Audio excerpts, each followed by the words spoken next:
Hello, everybody. How are you at the beginning of this wonderful week? Um, why wonderful week? Just because I decided it's going to be a wonderful week. Why not? Um, it's that thing with happiness is a state of mind, and it is most of the time, not always, because you cannot say I'm gonna be happy no matter when, because sometimes life doesn't allow you to be happy no matter when. Hi, Musa. So what are we going to talk about in this live? I didn't do a live at the beginning of the month as usual, because normally I do the first Saturday of the month, but because of the pandemic, that normally I have my real life girlfriends coming over for what's called a cancerversary. That's pretty much like a second birthday. But due to the pandemic, I cannot do that this year. So I decided to celebrate the whole thing online with you, and I didn't want to have two different ramblings in 1 month, so I decided I'm gonna conglomerate it today. Hi, Karen. So what are we going to talk about? I want to touch a few subjects, and I know I said that I was going to do it with the phone, but then I realized it's kind of overcast, drizzly here, and as some of you know, I have a massager on my chair, so I thought it might be much easier to just sit on the chair and get myself massaged. And I'll do a tour of the house some other time. So, well, Musa, I don't know. We might talk about pets, but this is not really about pets. So, number one would be the whole breast cancer survivorship. And by chance, I got to have my surgery, because this is how you count it when you have breast cancer. Hi, Leslie. Hi, Anna. It's pretty much from when you had the first thing done in your breast cancer treatment. And most of the time, it's the surgery, because that's pretty much when they take out as much as they can. And it just happened that happened for me in October, which is the breast cancer awareness month. It just happened like that. I didn't mean it. I didn't plan it. Now, some of you who have been friends on Facebook with me for a while know that one of the things that I hate the most is Pinktober. And I hate that because, number one, at this point, breast cancer awareness is something that pretty much everybody knows about. But we still don't have a cure,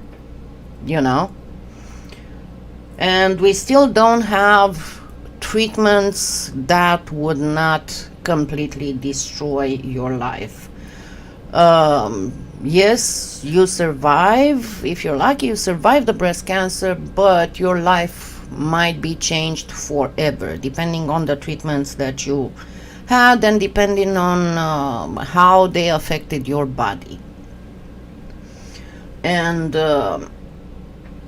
this is one of the things that absolutely drives me nuts. The other thing is the whole Pinktober thing, where everybody and their mother just thinks that they are going to slap pink ribbon on something or put a pink label and hi Judy, and say, oh yes, we are going to buy this for breast cancer awareness month.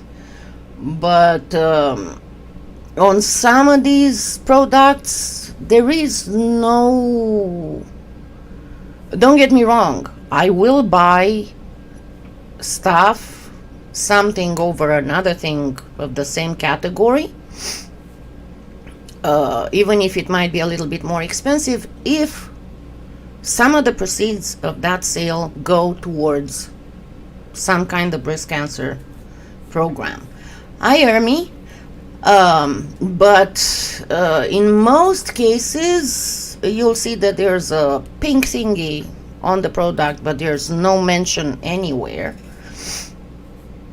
On others, if you read the fine print, it says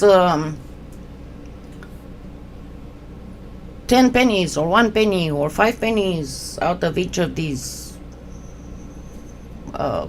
cans goes for breast cancer research. Never any kind of information about what kind of research or where or what foundation. And then there's a tiny fine print that says up to 25,000. So generally speaking, yeah, I do look exactly what it is.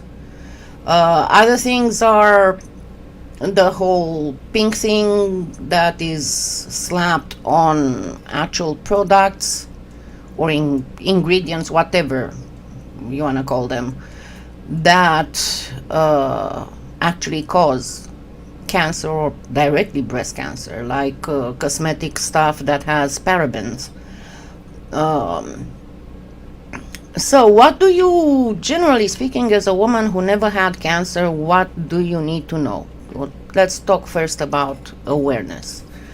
What you need to know is that there are some places online where you can calculate, and it's a simple Google, but you can say chances of getting breast cancer.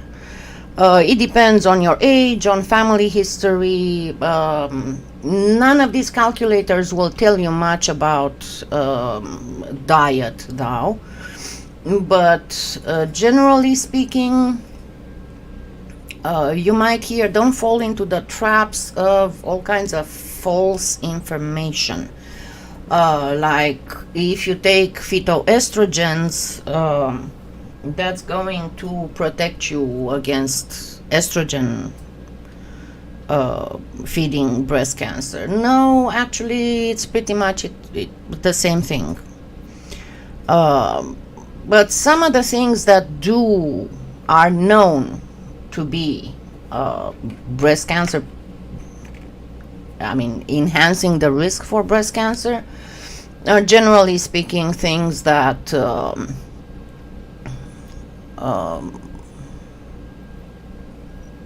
okay, I just blanked out. Things that contain phytoestrogens, then birth control pills, then HRT for women who are in menopause. And why is that? The term breast cancer is very, very, very, very large. It's like an umbrella. Breast cancer has many different forms, but the types that are the most common are the so-called ER plus, PR plus, that is estrogen and progesterone positive. And those are breast cancer tumors that feed on estrogen. So anything that contains estrogen or phytoestrogen is going to elevate the risk. Because in case you didn't know, in the last couple decades, before 2000, there was 1 out of 9 women would get breast cancer in their lifetime. Right now we are at 1 out of 8 women and getting very fast towards 1 out of 7 women. The other thing that can protect you is vitamin D. John Hopkins has made several studies that have shown that vitamin D deficiency is in direct correlation with having breast cancer. And I personally think that it was one of the reasons why, because when I had the pathology, the surgeon told me that I had probably for at least 10 years a non-invasive tumor that not long ago became invasive and started spreading very, very fast. And that kind pretty much coincided with me being hyperthyroid.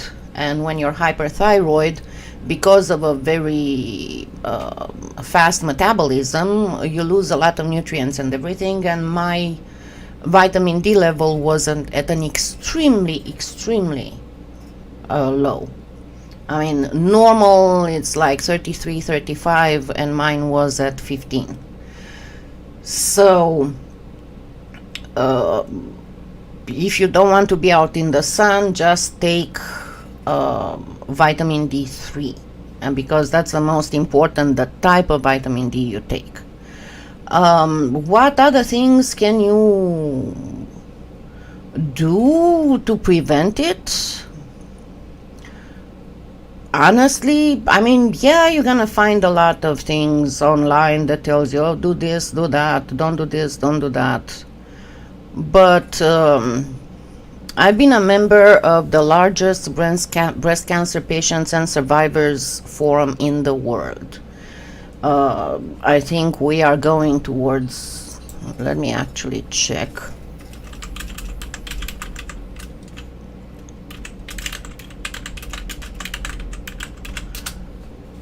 I think we are well over, yeah, it's 218,000 members.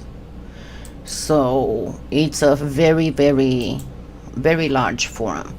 And following the stories on that forum, you can see that there have been people who had a perfect life, you know, no drinking, no smoking, eating healthy, doing a lot of exercise, and they still got breast cancer. And people who didn't do that and they didn't get breast cancer. So I already put the pinned comment with the video of yesterday. So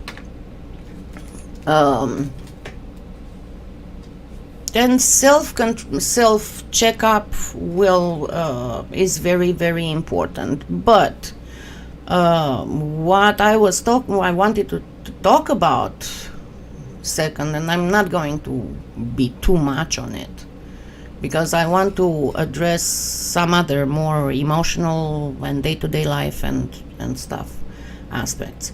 One other thing is that people don't realize, generally speaking, you know, yeah, you get breast cancer and you get treated and everybody's like, oh yeah, poor you, and then once you finish the treatment you're expected to behave the same as you were before cancer. They don't realize that you will never be the person that you were before, for many, many reasons. Because number one, the fact that you had invasive cancer, you're never cured.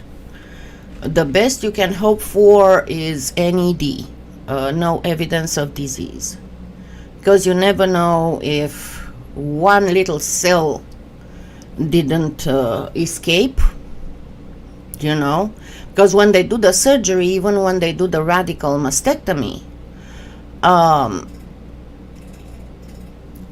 breast tissue can be all over your body. Generally speaking, it kind of comes all the way up here, but there can be breast cells that can be on the sole of your foot. It's never so.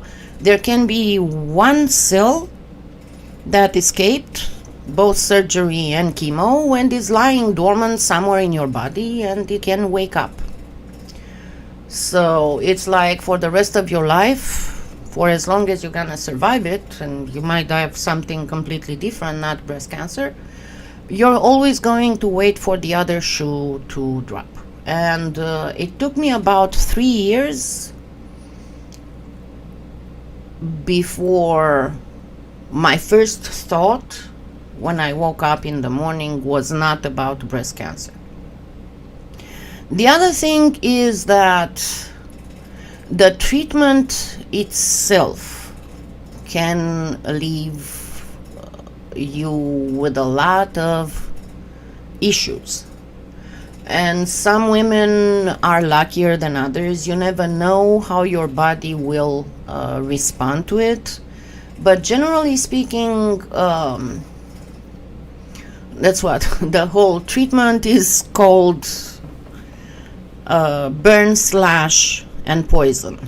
So burn refers to radiation, slash to surgery, and poison to chemotherapy. Think about this. Let's take chemotherapy. Chemotherapy is poison. And I don't know how many of you know, but some of the poisons used for chemotherapy are actually, I'm so sorry, Ermi. Some of the poisons used for and substances used in chemotherapy are actually natural. Like, for example, the taxane group of drugs used in chemotherapy, especially for breast cancer. Docetaxel, paclitaxel, and I had the Taxotere myself. They are actually obtained by using extract of the U3 needles. The U3 needles are poisonous, and throughout history, a lot of people lost cattle who went ahead and ate. So there's the fine line in chemotherapy where they put poison in your body in order to poison the cancer without killing you. So, hi Cindy. So that can leave you with a lot of issues. Some of them may disappear, some of them you might be carrying on. Hold on, let me restart my massager. You may have to carry on with them for the rest of your life. So why exactly is that? Because one of the first things that chemotherapy attacks is fast dividing cells, and that is why you lose your hair. That is why you get everything that means lining, you know, like the mouth lining, the nose lining. It pretty much burns it out, and sometimes you don't recover from that. I mean, the general knowledge is that, yeah, you lose your hair during chemo, but it's going to come back. The truth is that it never comes back exactly like before. Most of the time you get half to 2/3 of your hair back, and sometimes it might not. I mean, there are, yeah, I'll get to that in a minute. You can also lose your nails. And one of the things, there's something that recently came up. It was not when I was going through chemo, the so-called cold caps, because by cooling off an area of your body, if there's not a lot of blood flow through there, there's less of the chemo drug going through there. So by using a cold cap that cools off your scalp, there's going to be less blood flow, so the chemo drug will not reach too much of your hair roots, follicles. But you can also lose your fingernails. I know that when I was going to chemo treatments, I had bags of frozen peas with me, and I would put my fingers, the tip of my fingers and my toes in that, and I was lucky that I didn't lose any fingernails. But after that, you could see each of my chemo treatments was a line. on my nails, and it changed my nails. I have these ridges, vertical, they are in length, and then I used to have super strong nails, but now sometimes they would break right in the middle. They would start breaking right in the middle, and I have to, when that happens, I have to cut it immediately, otherwise it goes all the way in the nail bed. Then some of the chemo can affect your teeth. It practically macerates your teeth.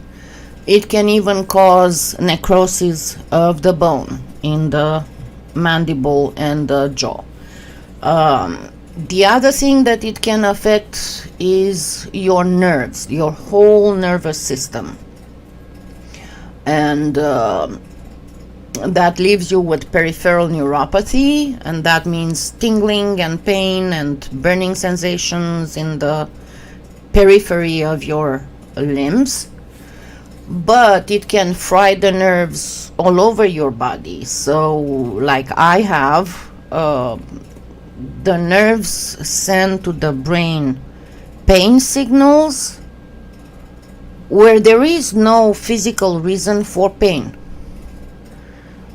So it cannot really be treated with other stuff. I mean, it's pretty much like a phantom pain, kind of like people who had a limb amputated and then they feel that limb hurts even if it's not there.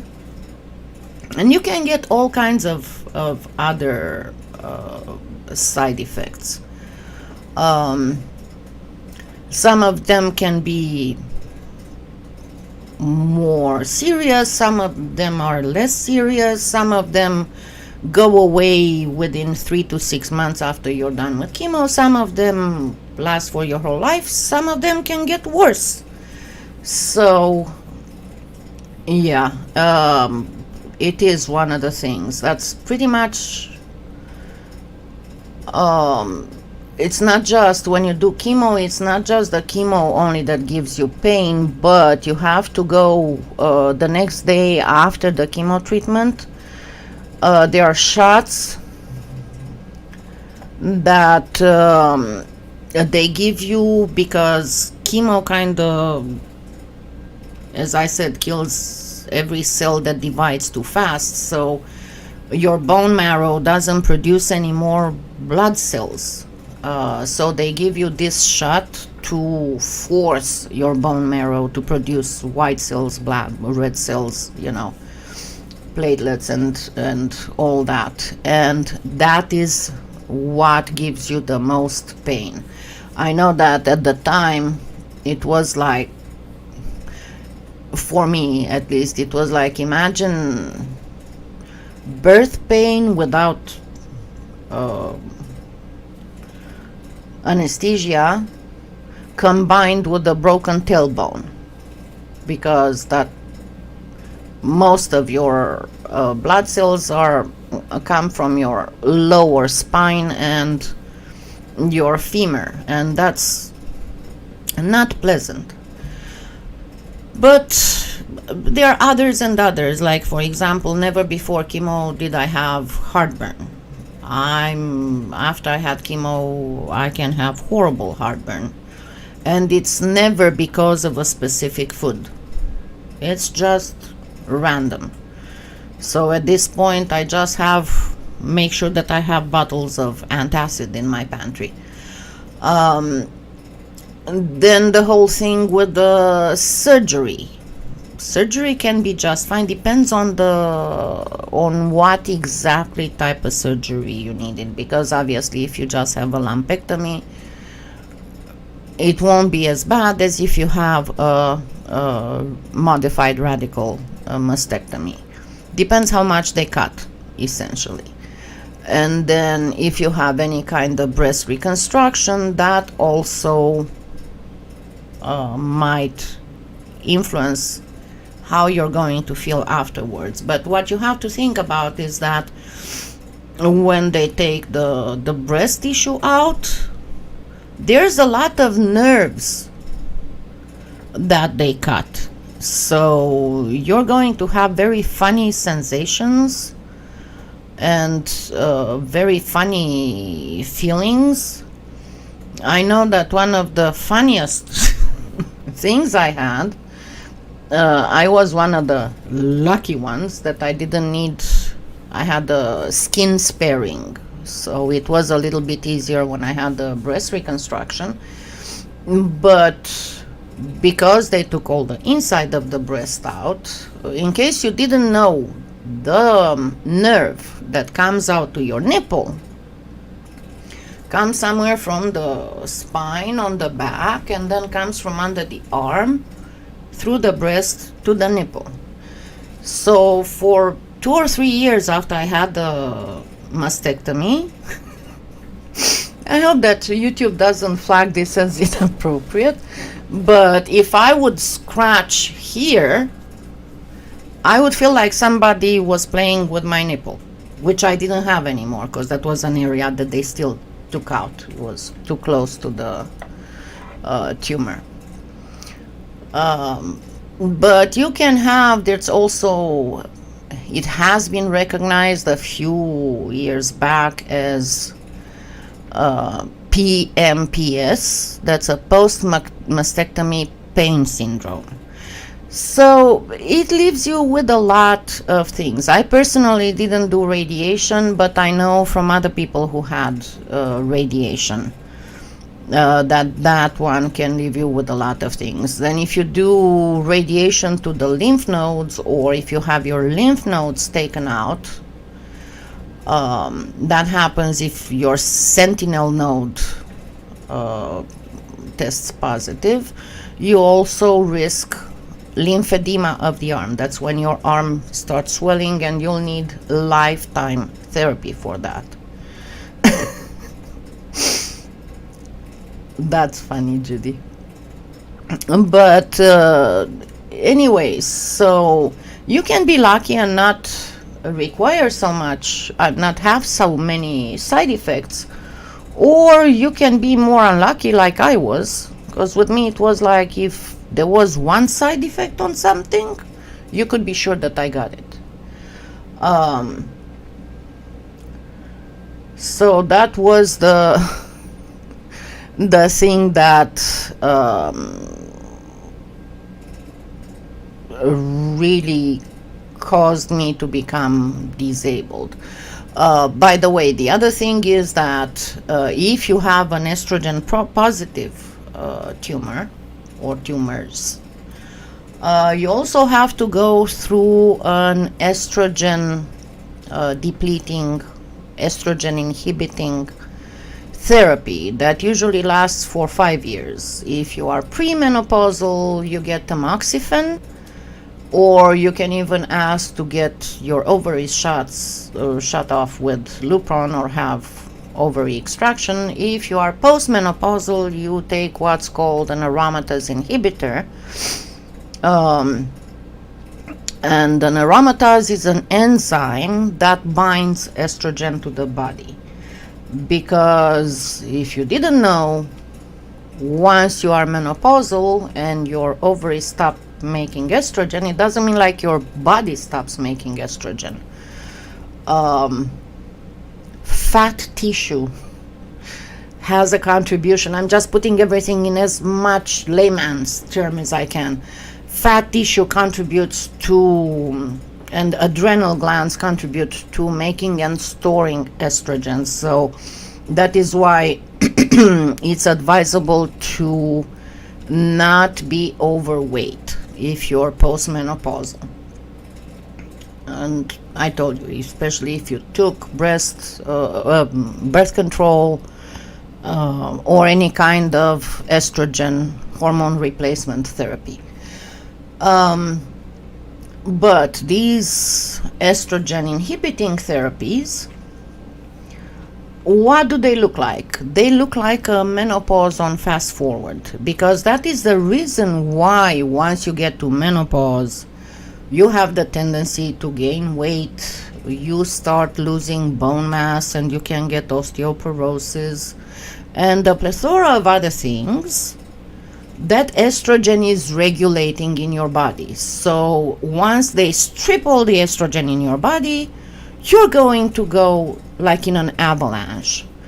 Um, so you're going to start having bone and joint pain. You're going to go towards, hi Jesse.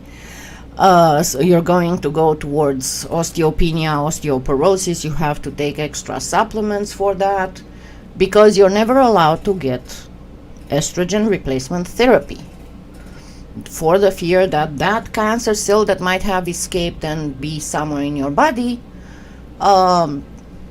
might suddenly wake up and start feeding. Another thing that helps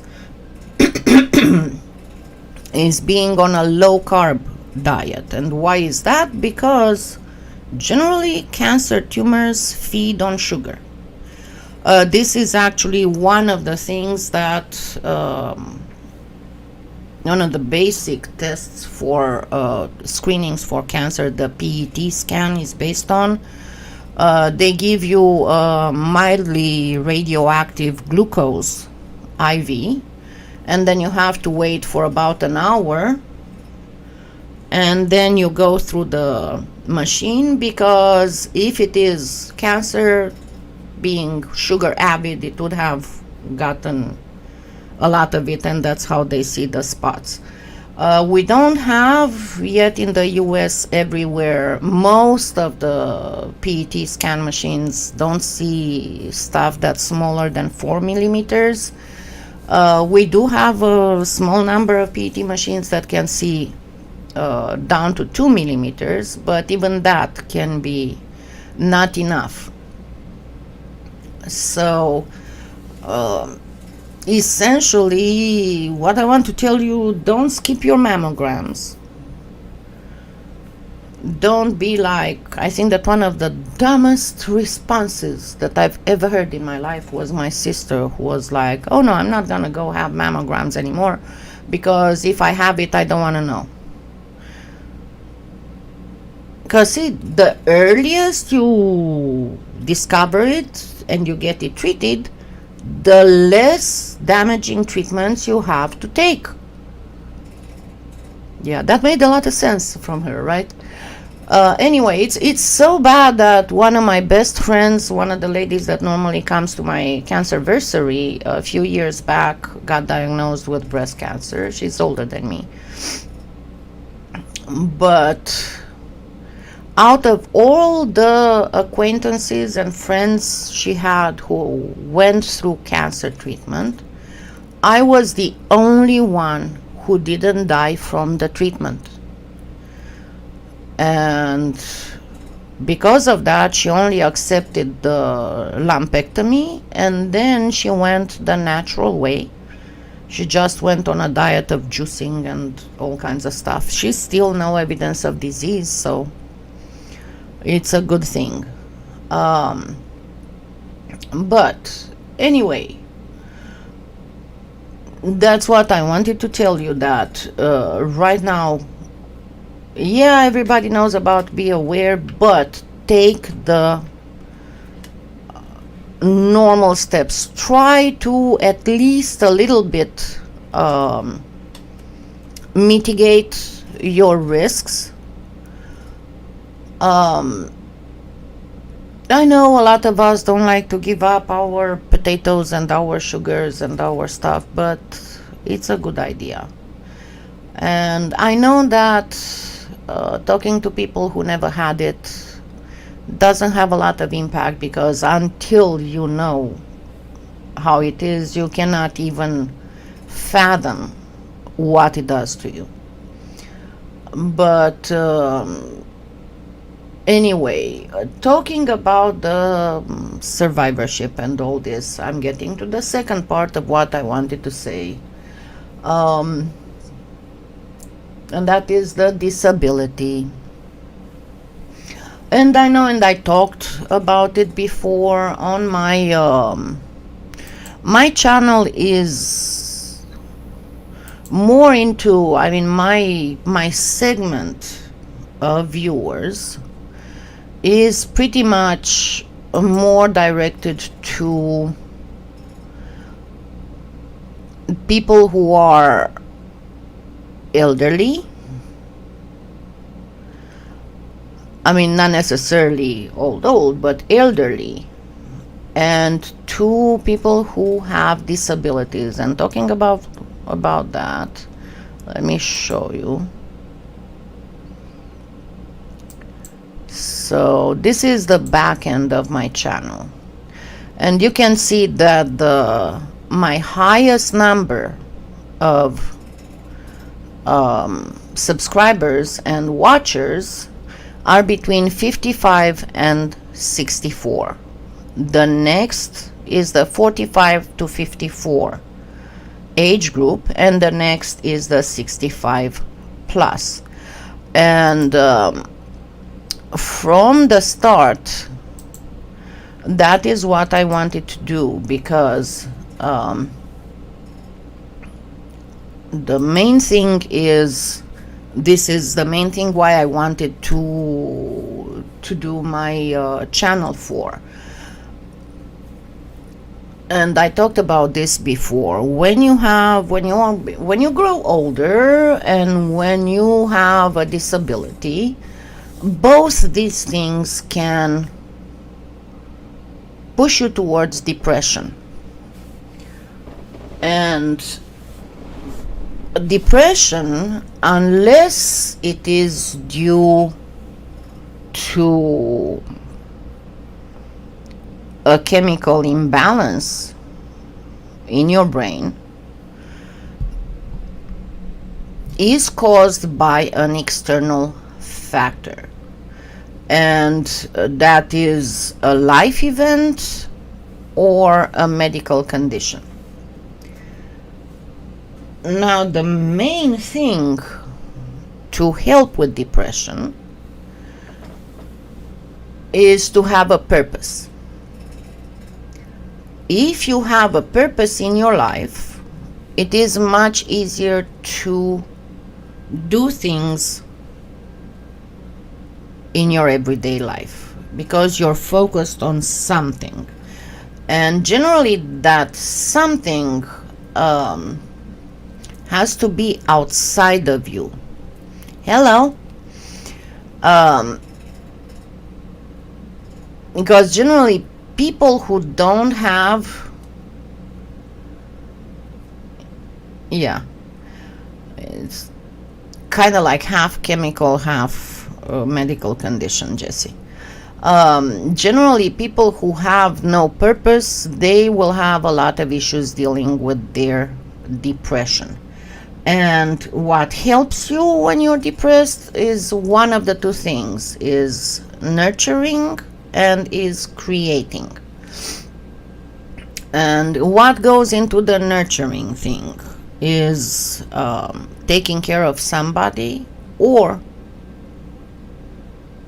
I don't know if I can say something, because animals for me are somebodies, they are not some things. But I guess it's an it, so for most people, not for me. For me, it's a he or a she. Or for example, gardening. That is nurturing. And the other thing is creation.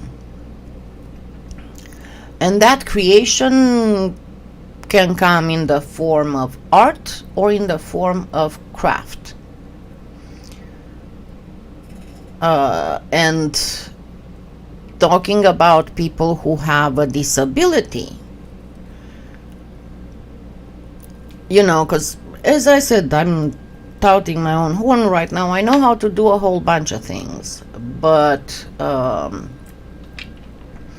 the thing is that right before starting this channel, I had to pretty much, because all my conditions following breast cancer treatment are degenerative, so that means I'll never get better, it will only get worse, and the only thing I can do is to try to slow down it will only get worse. So the year before I started this channel, I had to give up gardening. I had absolutely gorgeous garden, and actually I can show you some photos. Let me get to that. But my my health, my strength was declining so bad that I really couldn't take care of it anymore. So, because I used to have in my backyard, I used to have a cottage garden, and I just couldn't take care of it anymore. Yes, I was growing all kinds of let me get to display capture and go through them. So it was kind of unusual to have a cottage garden in the heart of Oklahoma, but it was my little, you know, slice of paradise, if you want. And I had vegetables, I had flowers, and I had herbs growing in it. But in 2016, I moved almost all the perennials from the backyard to the front yard. This is my outdoor kitty. And I just put soaking hoses in the front yard so I wouldn't have to do so much physical work to take care of the garden anymore. So this is from May 2015. So this was the last time my garden was actually like that. And you can see I have a bow window in the backyard, and here you see these plastic bottles. They were actually little greenhouses with seedlings, for various seedlings. And I was growing a lot of stuff. These are giant Asiatic lilies. So this is still in May. Let me go more towards June so you can see the garden in all its beauty. This is when it starts growing. So this is June, when the lilies are here on this pergola. I used to grow cucumbers and morning glories. They were together, and I had all the colors of morning glories you can think of. And you can see I even had red and yellow. These are my, no, hold on, I think it's the 2014. That was the last pretty one. In just a second. And there we go. Because I didn't do a lot of stuff in 2015. I realized I was starting to go down health-wise. So let me get towards summer. Okay, so this is end of May. You can see some of my stuff started growing, but let me get in summer so you can see better. Okay, so I had a ton of 4 o'clocks and milkweeds and all kinds of flowers that were growing. Let me get to the vegetables up. I even had a flower bed. I mean, a literal flower bed. I found at the curb a baby bed, so I brought it home and I made a box for it and I filled it with dirt and I made a flower bed. But yeah, this is more.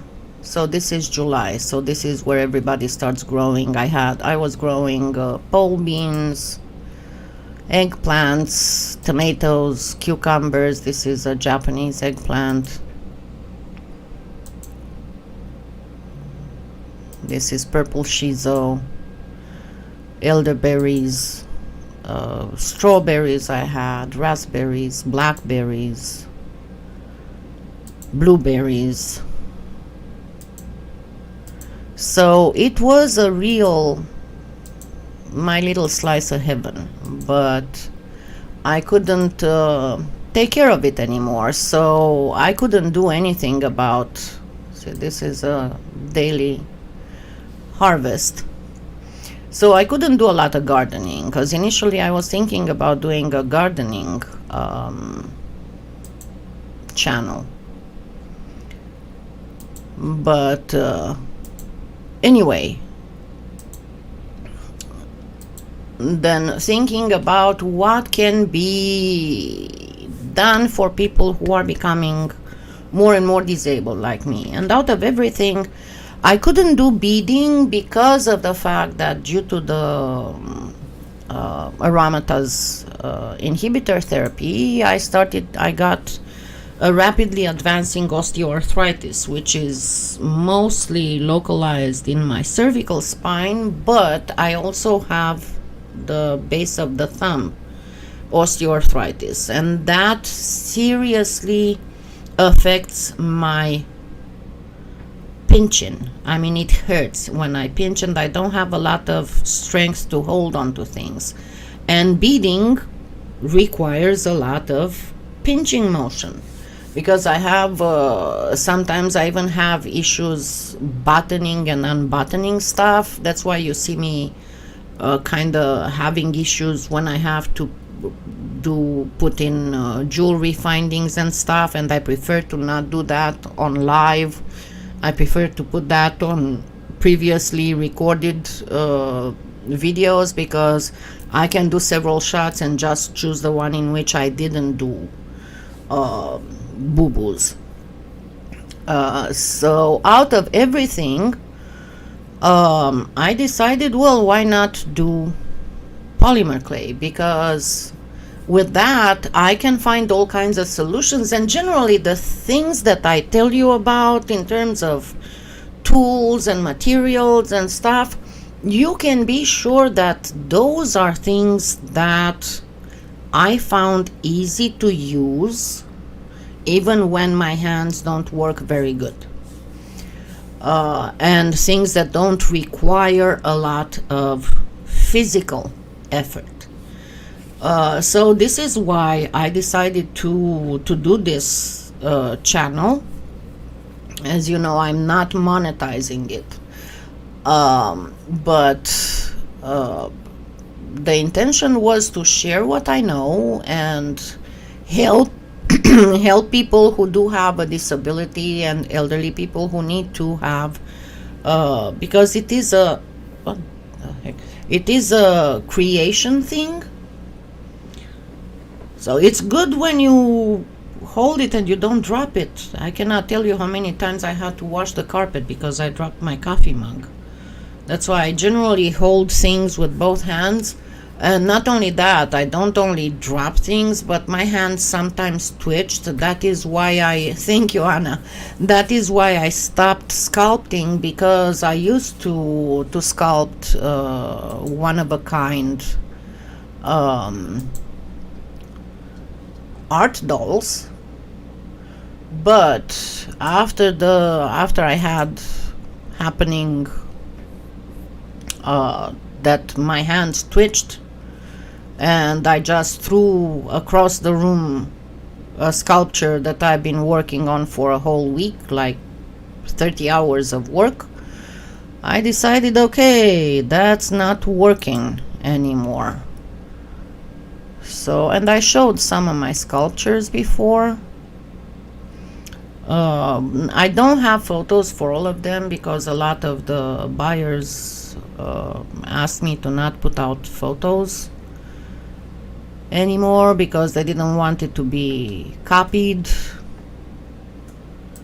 I had, for a long time, I was doing, let me show you, I was doing a lot of male fairies, okay, and male ancient gods. So these are not finished, but you can get an idea of the type of work I was doing. So I do have a few left that I did not want to give away or sell anymore. Hi, Tia Lisa. So yeah, that was the main intention of this. And then of course, you know,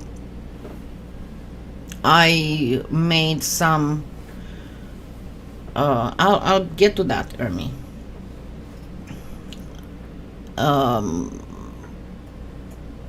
I do have some stuff that I sell, obviously, because I appreciate a lot when you guys use my affiliate links, because being on disability on $800 a month, it's not very helpful to continue doing these. And I had a certain schedule to do things, and I've fallen behind a lot, and I'm going to be very honest with why I've fallen behind a lot. It was because of Whisper.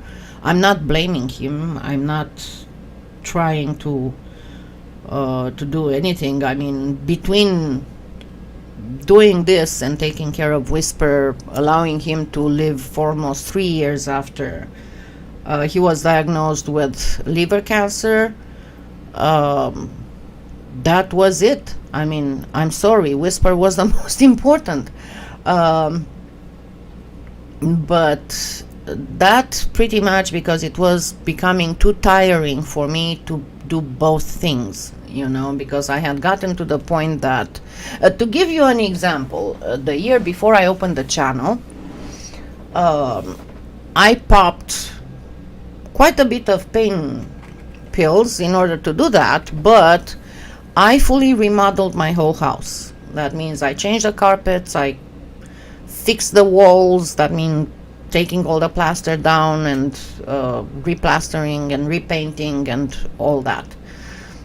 But then in 2016, towards the end, I couldn't do that anymore, and having Whisper with all his issues with a lot of throwing up and accidents, if he was doing that in the morning and then I had to wash the carpet, I was kind of gone. My whole day was gone. And then slowly it got worse. And then about last year, it got to the point that I was almost narcoleptic. And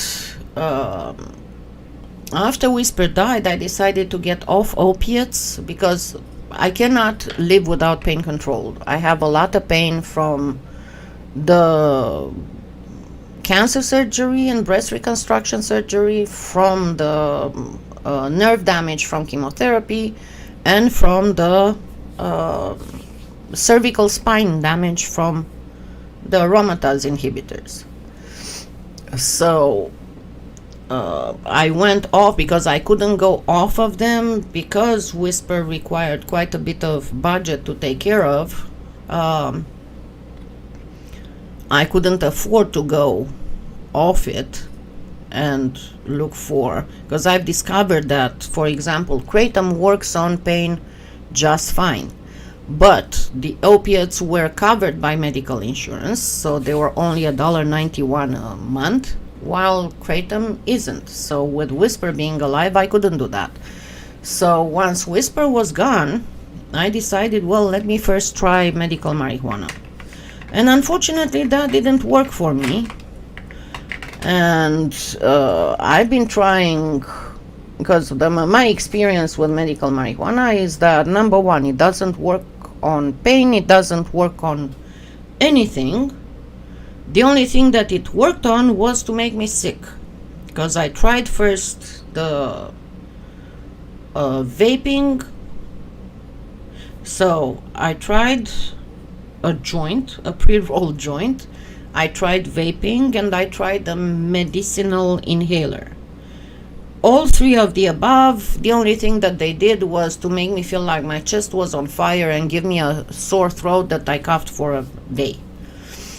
Then when that didn't work, I tried edibles. Well, those made me feel like I had the hangover from hell with vertigo. It was the first time in my life that I had to hold on to things when walking around the house, and it took more than 24 hours for me to recover from that. And they told me that most likely chemo destroyed my cannabinoid receptor system, network system, and I have to rebuild it. That's why CBD oil doesn't do anything for my pain.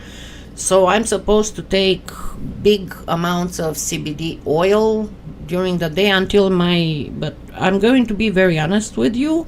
I'm afraid to try marijuana anymore. It made me so sick. I don't want to go through that again. So now I am trying to find the best. I'm getting there. I'm getting much better. The best dosage of kratom that helps me to go through the day, because the opiates, obviously, they do give you they make you sleepy and they give you drowsiness, and that was one of the things. I have the chronic fatigue from several things, and that's why I wanted to get off opiates. Kratom doesn't do that. And I am getting a little bit better. I mean, the thing is that very rarely now I fall asleep during the day. Doesn't mean that I'm not still fatigued. I'm still fatigued, but I'm able to do some things. There is a medication called modafinil that's supposed to help with the narcoleptic and chronic fatigue state, but because for that, my primary care doctor is trying to get me approved to a home-based sleep study, because you cannot get that without a sleep study. And obviously you can imagine that a sleep study in a hospital environment it's a pretty much a no-no right now, because I also had lung damage from chemo.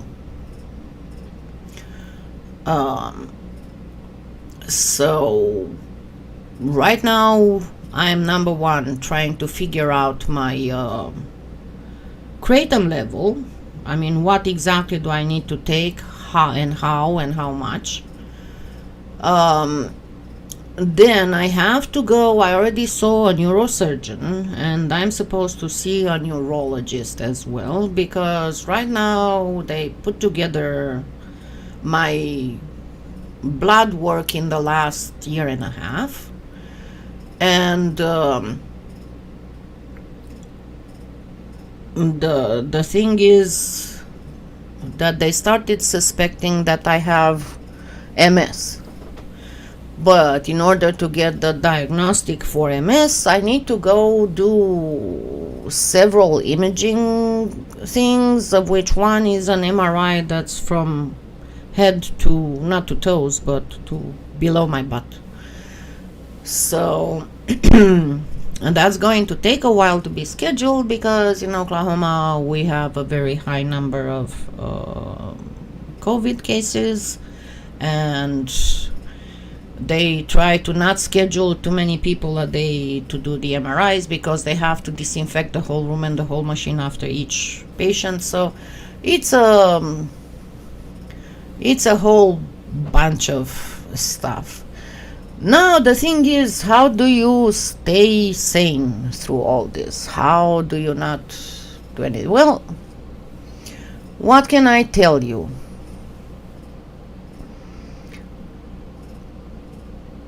Forget about the people who tell you stay positive.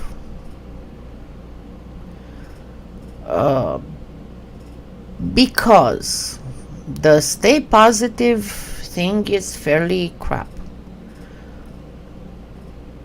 Unless it's only about the I can and I will. Replace the I can and I will with I will do my best and try and do it. Okay?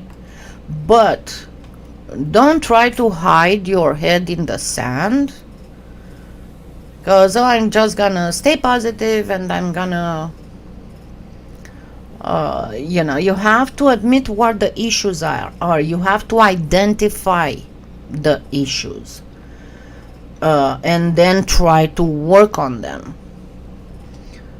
To give you an example, my chronic fatigue is, let's say, I go to the bathroom and let's say, brush my teeth, and then I think I need to do the dishes. I get out of the bathroom, and when I'm in the middle of, because I have to go through the living room to get to the kitchen, when I get to the middle of the living room, I have this wave of tiredness that washes over me. So instead of turning left to the kitchen, I turn right to the couch. And I lay down for like 5-10 minutes. And then I'm like, okay, now let's try this again. And I go to the kitchen and I start washing dishes. After I wash 2 or 3 dishes, again I get the wave of fatigue. And this is how my day goes. I mean, I have to battle that, but I'm not giving up to it. That's the whole thing. Don't give up. Don't give up, because what you have to exactly change the positivity with the focus. Because what you have to keep in mind is, number one, you might have, it might not be your fault, it might be a medical issue. So reach to your doctor if you can, or do some research online and try to get a supplement and try to get a something, but identify what your issue is. It might be that you don't like doing something. What do you do if you don't like doing something? For example, I personally hate mopping floors. Do I mop floors? Of course I mop floors. But what I keep in my mind is the way the floor will look once it's mopped. So try to focus on how things will look like after you're done doing the stuff that you're avoiding doing. So number one, identify what is amiss. Number two, make a plan, make a schedule. Don't try to bite more than you can chew. Because if you're going to make a plan, so this week I'm going to Monday vacuum the house, wash the dishes, mop the floors. Tuesday clean the backyard. And Monday comes and you're only able to vacuum the house, and then you get, it kind of brings you down even more, and you're like, oh, I'm not able to do this, I'm never going to be able to do anything anymore, and blah blah blah. So you end up doing nothing. So instead of making a plan like that, make a plan for the week. What I need to do, I need to vacuum the house, mop the floors, clean the porch. Okay, because I have my dry erase board. There's another thing, I forget stuff, especially if I get distracted, and it's very easy to get distracted in my house with 3 cats, especially with one as cute as Finnegan. But I have a thing. I have my dry erase board is right as you go in the kitchen. I tied it up on the pantry door. And I have the stuff that needs to be done daily, so I don't forget. And then when you get to it, just think, what do I feel like doing right now? And go and do. You might not do the whole thing. You might not be able to vacuum the whole house. You might be able to vacuum just one room. But I'm gonna tell you my trick, okay? If I need to vacuum the house and I can only vacuum one room, of course I empty the vacuum, but I don't put it away. I leave it in the spot where I am liable to hit my pinky toes on it every time I go by, because that's going to motivate me to finish vacuuming. Because what you have to think, essentially it comes down to this: who is the most important person in your life? It's you. because if you doesn't exist, then you don't have a life, right? And in order to be able to do anything that you like, you have, or in order to be able to take care of anybody else, be it human or animal, you have to first take care of yourself. I know. Somebody wants to say hello. Come here. Come here. Somebody wants to say hello. And the other fuzzy. So, that is the main thing that you need to do. I know. I love you too. I know. He's my gorgeous boy. He's my big gorgeous boy. Come on. He just wanted to say hello. And Finnegan was under the chair and just noticed what happened. What you doing? Okay, if you've ever seen a rug, hold on.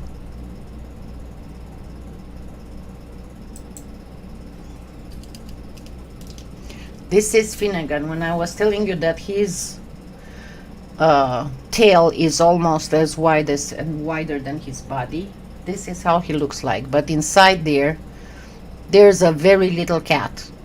I mean, you have to think that this is where his body is. I know. You're my sweetie. And he needs to take a bath because he's got a poopy butt.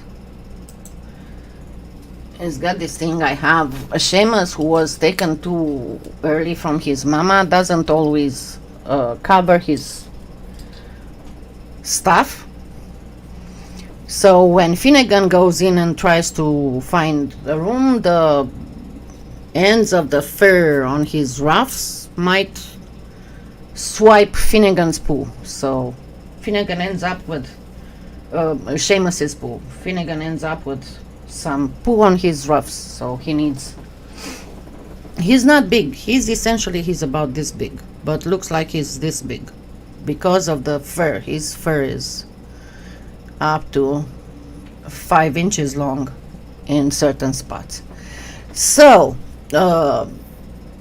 as I said, try to focus on what needs to be done and try to make your goals attainable, because when you want to do something and you aren't able to do it, that's going to make you even more depressed. Bye, Jessica. It's going to make you even more depressed, and it's going to make you even more not finding the motivation to do things. The whole thing is motivated. Now I'm going to tell you what supplements I found that help, and some of them might help you. They used to help me before I got too bad. Okay, number one is ashwagandha root supplements. Then extra B6 and B12, which are the energy things. Then the thing that I started using, I found it on eBay. It's an instant tea powder of Ephedra sinica. You know that amphetamines are illegal, but the plant is not. You can get the plant and do tea, and I found it on eBay, and it does help. It takes about 20 minutes to half an hour to start working. It doesn't work for long. It works for only about an hour and a half, but it gives me that spurt of energy that I can, clean the kitchen. And I have to be sure to not take it after 4 o'clock in the afternoon, because it might interfere with my sleep.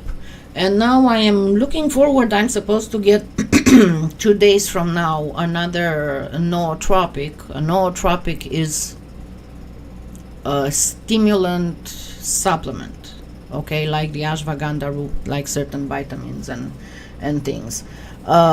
So there's one that is is related to the one that I'm supposed to get after I do the sleep study, but is not, obviously. It's over the counter, and it's not, obviously, it's not covered by insurance.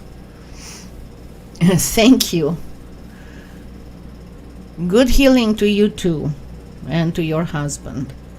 So yeah, that's the main thing. And I have a ton of things that I have planned, that I have the stuff for. It's just that I'm fighting daily. As I said, I'm getting a little bit better. I've been doing a little bit more stuff lately. Yeah, the B vitamins are really good. It just takes forever, and believe me, I'm doing my best. And I can tell you, I cannot have the words to fully thank the ones of you who still kept helping me, by using my affiliate links and by still being my sponsors. This is something that I absolutely did not give up, and I do not want to give up on, is the lives, both the public ones and the sponsor lives. I mean, I am able now to do, when I wasn't able to do more than 5 minutes of video editing, now I am able to do like 10 minutes. Okay, so I'm getting there, but it takes a while. And then I'm gonna be very honest with you, between the time Whisper died on the 17th of August and the end of September, and the first 10 days where I couldn't do anything, and then it started getting gradually a little bit better, but I still wasn't able to do much. And it's been 2 months, and I still have moments where he pops into my mind, and then I'm ready to bawl my eyes out. But yeah, I'm not giving up, and you can be sure you'll still find enough stuff on my channel to help you through things. And hopefully I'll be able to finish at least some of these videos I've been working on, because I do have videos that I've been working on. I have the videos that I'm supposed to put up on Amazon Prime Video. Right now with those, I'm at the finishing and the beginning and the closing. I'm still working on, I want to do a theme like thing for the intro, but I want it to be good quality and very professional and all that. And it takes a while, because it's a lot of editing, and some of it involves animation, and that requires quite a bit of work. I mean, generally for like 2 minutes of animation, you have over 30 hours of work. So I shall see you all next Sunday. And because, yeah, we do next Sunday, it's going to be, remember that I said for the end of the month, I'm going to switch and have the Halloween, what normally is Sunday at 12:30, because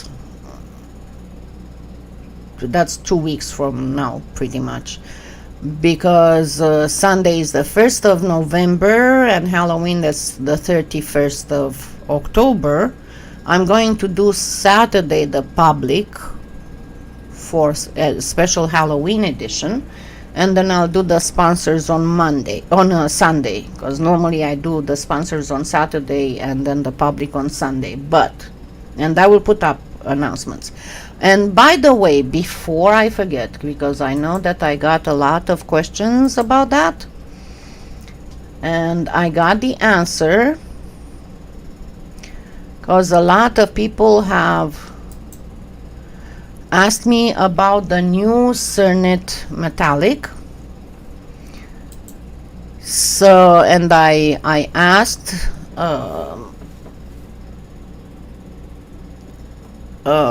Clay Factory, and they say that they are looking at about 4 to 5 weeks So they are still working on the order for them and should be ready to be sent in a week. So that's pretty much. And they are going to take pre-orders, and they should get the new colors on the website by the end of the week. And if you don't know what website that is, it is the clayfactory.net. Hold on, let me put it. And I am not affiliated with them at all, but there it is. Ermi, as I said, I know that many people, especially in this time, they cannot contribute financially. And as I said, if you just remember when you do your Amazon order or when you do your PolyClay clay order and stuff, if you just use my affiliate link, it doesn't change your prices, but I get a few cents. So that helps a lot with buying things. So I posted the clayfactory.net, so we'll have to all check towards the end of the week for them to put the new metallic colors, and they will take pre-orders. Now remember that generally speaking, they don't have them up yet. But generally speaking, you might be looking at getting some more. Why do you want me to link that? What do you mean link it? I cannot link it. I can show it. Yeah, that was another thing. I had at one point, I started making some food, a short food channel. But yeah, I know how to make braided breads. That's what she's talking about. Let me find the food. I don't think I have any of them here. Anyway, that's fine. I'm not gonna show you right now. I need to go lay down. But yeah, if you want to see how to make all kinds of braided stuff, there's a lady on YouTube. She stopped posting a while ago. Valentina.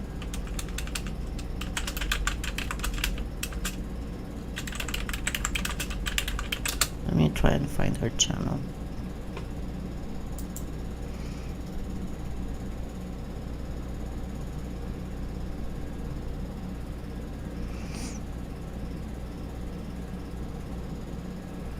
And she does absolutely beautiful stuff. I'll have to remember. I'll post it in the comments later, because it's on one of my other channels. I have her subscriber. She didn't upload anything in a long time. Anyway, I'll post the link to her channel. Welcome back home, Chris. Okay, so I'll see you all. Remember that you have on yesterday's live, I pinned a comment with the giveaway, and you can post there. The person who posts the most actually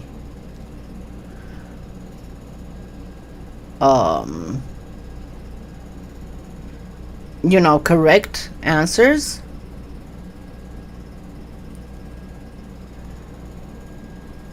will win the gift certificate. Now remember, PolyClay plays in the US, so it's going to eat out a lot of your shipping if you are from international. But unfortunately, that's pretty much what I can do right now, because I didn't do a lot of stuff in August, and my earnings for August that I just got today were not high enough for me to be able to afford to give a Amazon gift certificate, unfortunately. Okay, I shall see you all Sunday, and don't forget to go comment. Remember, as many of the tutorials about canes you have, you can find, and just post the number, not the title of the video. Okay, just post the numbers, and the person who does the most until tomorrow morning at 8 Central Daylight, and I explained yesterday, will get the certificate.